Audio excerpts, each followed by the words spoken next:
آج کی حدیث میں جس نوجوان صحابی کا تذکرہ ہے ان کا نام معاذ بن مالک اسلمی رضی اللہ تعالی عنہ ہے کہ جن سے ایک بہت بڑا گناہ سرزد ہوا اور اس کے بعد انہوں نے اس کا نبی کریم صلی اللہ علیہ وسلم کے سامنے آ کر اقرار کیا اور پھر اس کے مقابلے میں جو سزا ان کے لیے تجویز کی گئی اس کو بخوشی قبول کیا۔ اور اسی طرح اس حدیث کے اندر ایک اور صحابیہ کا تذکرہ بھی ہے کہ ان سے بھی اسی طریقے کا ایک گناہ سرزد ہوا تھا اور اس کے بدلے میں ان کے لیے بھی دربار رسالت سے یہی سزا تجویز کی گئی تھی۔ تو سب سے اہم بات جس کی طرف اس حدیث میں اشارہ ہے وہ یہ ہے کہ اگر کوئی شخص سچے دل سے توبہ کر لے تو اس کے تمام گناہ معاف ہو جاتے ہیں، اگرچہ وہ سمندر کے جھاگ کے برابر ہی کیوں نہ ہو۔ دوسری بات جس کی طرف حدیث میں اشارہ ہے کہ اگر کسی پر شرعی حد جاری کر دی جائے تو اس سے بھی تمام گناہ معاف ہو جاتے ہیں۔ اور تیسری بات اس حدیث سے یہ معلوم ہوتی ہے کہ اگر کسی سے کوئی گناہ ہو جائے اور اس کا انتقال بھی ہو جائے تو اس کے لیے مغفرت اور درجات کی بلندی کے لیے دعا ضرور کرنی چاہیے۔ اور چوتھی بات اس حدیث سے یہ معلوم ہوتی ہے اگر کوئی ٹیکس لینے والا شخص ٹیکس میں زبردستی اور ظلم کرتا ہے اور نامناسب طریقے اختیار کرتا ہے تو یہ بہت ہی بڑا گناہ ہے۔ اور پانچویں بات اور سب سے اہم بات اس حدیث سے یہ معلوم ہوتی ہے کہ جب کسی پر کوئی جرم ثابت ہو جائے تو بغیر کسی ہچکچاہٹ کے اس پر اس سزا کو جو اللہ کی طرف سے مقرر ہے ضرور جاری کرنا چاہیے۔ السلام علیکم، آپ دیکھ رہے ہیں مائی ڈیپ تھاٹس۔ مسلم شریف کی روایت ہے، حضرت بریدہ رضی اللہ تعالی عنہ کہتے ہیں کہ ایک دن نبی کریم صلی اللہ علیہ وسلم کی خدمت میں معاذ بن مالک آئے اور عرض کیا کہ یا رسول اللہ مجھے پاک کر دیجئے، یعنی مجھ سے جو گناہ سرزد ہو گیا ہے اس کے حد جاری کر کے میرے گناہ کی معافی کا سبب بن جائے۔ آپ صلی اللہ علیہ وسلم نے فرمایا تجھ پر افسوس ہے، واپس جا، یعنی زبان کے ذریعے استغفار کر اور دل سے توبہ کر۔ راوی کہتے ہیں کہ وہ چلے گئے اور تھوڑی دور جا کر واپس آئے اور کہا کہ یا رسول اللہ مجھے پاک کر دیجئے۔ نبی کریم صلی اللہ علیہ وسلم نے وہی الفاظ فرمائے جو پہلے فرمائے تھے۔ 4 مرتبہ اسی طرح ہوا اور جب چوتھی بار معاذ بن مالک رضی اللہ تعالی عنہ نے کہا کہ یا رسول اللہ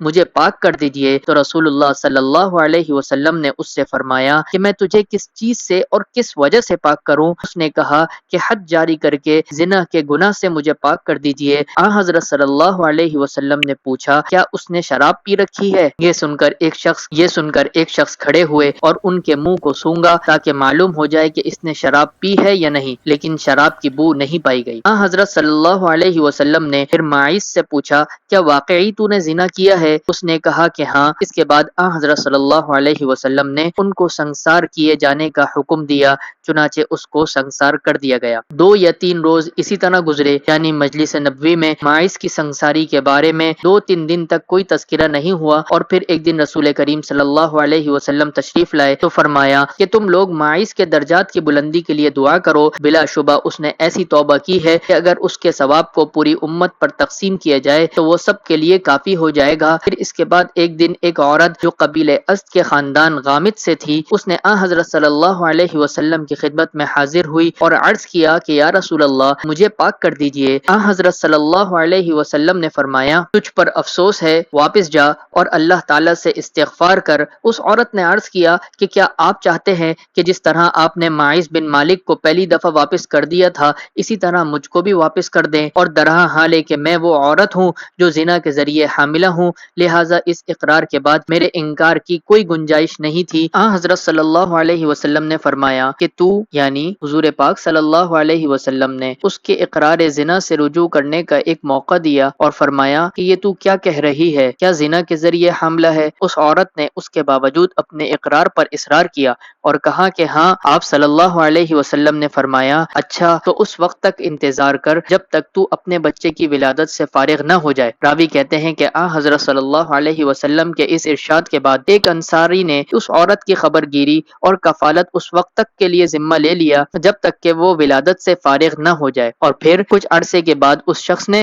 نبی کریم صلی اللہ علیہ وسلم کی خدمت میں حاضر ہو کر عرض کیا کہ وہ غامدیہ عورت ولادت سے فارغ ہو گئی ہے۔ حضور پاک صلی اللہ علیہ وسلم نے فرمایا ہم ابھی اس کو سنسار نہیں کریں گے اور اس کم سن بچے کو اس حالت میں نہیں چھوڑیں گے کہ اس کو دودھ پلانے والا نہ ہو، یعنی اگر ہم نے اس کو ابھی سنسار کر دیا تو اس کا بچہ جو شیر خوار اور بہت چھوٹا ہے ہلاک ہو جائے گا، کیونکہ اس کی ماں کے بعد اس کی خبر گیری کرنے والا کوئی نہیں ہوگا، اس لیے ابھی اس کو سنسار کرنا مناسب نہیں ہے۔ ایک اور انصاری صحابی یہ سن کر کھڑے ہوئے اور انہوں نے عرض کیا کہ یا رسول اللہ، اس بچے کے دودھ پلانے اور اس کی خبر گیری کا ذمہ داری میری ہے۔ راوی کہتے ہیں اس کے بعد حضور پاک صلی اللہ علیہ وسلم نے اس عورت کو سنسار کیے جانے کا حکم دیا اور وہ سنسار کی گئی۔ اور ایک روایت میں یوں ہے کہ حضور پاک صلی اللہ علیہ وسلم نے اس عورت سے فرمایا کہ جا، جب تک کہ تو ولادت سے فارغ نہ ہو جائے انتظار کر، اور پھر جب وہ ولادت سے فارغ ہو گئی تو حضور پاک صلی اللہ علیہ وسلم نے اس سے فرمایا جا اس بچے کو دودھ پلا جب تک کہ وہ دودھ نہ چھوڑ دے۔ پھر جب اس نے بچے کو دودھ بھی چھوڑا دیا